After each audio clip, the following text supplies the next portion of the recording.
Hi, it's Luang from Google Tech, and today I'm gonna talk about 3D printing for cardboard game. So what can you print for cardboard games? Obviously, is those tokens to make your games more real and more interesting. Usually cardboard games they come with a 2D token, but people love games so much and they want to make something more realistic with like the 3D tokens. They also design those layover to hold the cardboard or to move the card over the game, make it easier and to play. Um, Finally, is those boxes or inserts to storage all of your tokens and your card. Let's talk about tokens. Usually they already have the token, and why do you need to make your token? Yeah, because you want your game is more fun, right?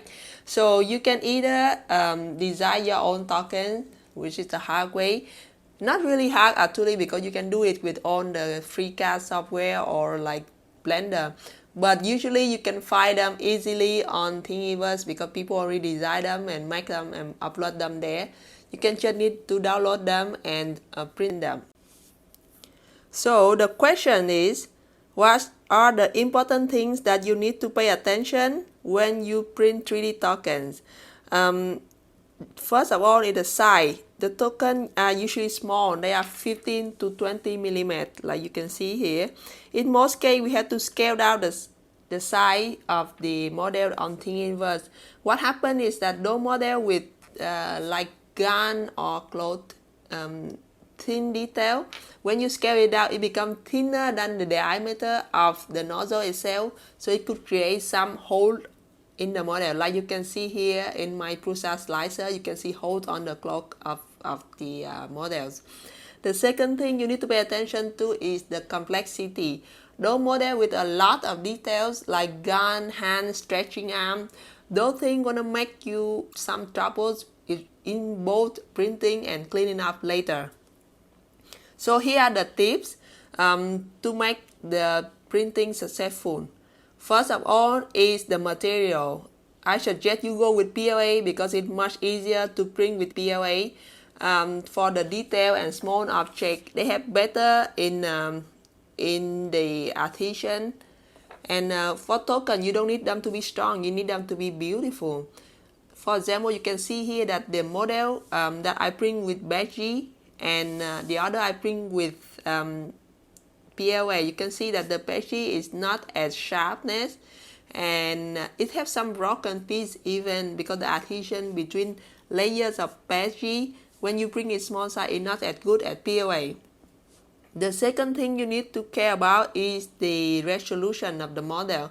And with small model like this, I recommend you go with 0.1 to 0.15 millimeter the layer, because if it's thicker than that, you will lose the detail. You won't see that clearly. For example, you see here, the thin detail here I got is like 0.15, and you see the gun and the hand is so small like this. If you bring with 0.2 with this, you won't see that much detail. The third thing is the support. So support is very important. Like those models, since it has a lot of detail, it needs support to make it work properly. But some model you could see that the support is even more than the model itself, and you have to pay attention where to put the support, because if you put the support, for example here in between the leg here, you get easy to break the model when you try to remove the support. Like you see, I try to remove the support right here. It's not easy, but if you have a good setting with the support, it's manageable, it's doable. For example, here I have something really between the legs, but I managed to take it up. With the Prusa slicer, you can use the option of like support enforcer and support blocker.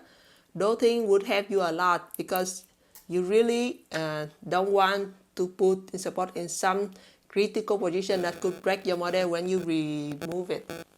The last thing you need to care about with 3D printing the model is that sometimes you need to reinforce the model with material. For example, here I have this model, I have this figure. It's cool, nah?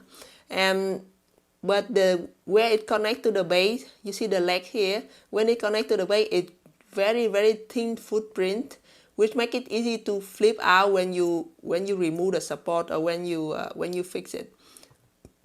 So what I did is that I put a little, I don't know if you can see, the little cylinder here, and using Blender. That's not hard to make it with Blender.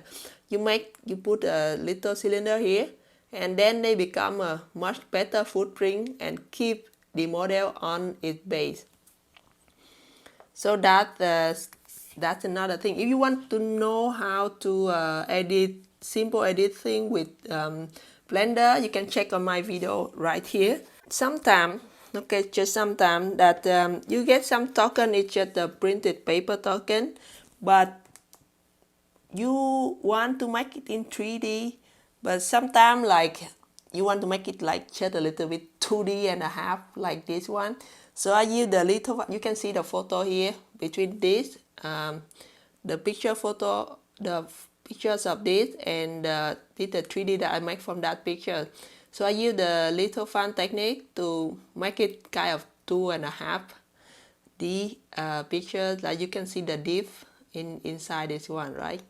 So that is another thing you can do for your game. I don't know if you see it here, the card. Yeah, you can see the detail here.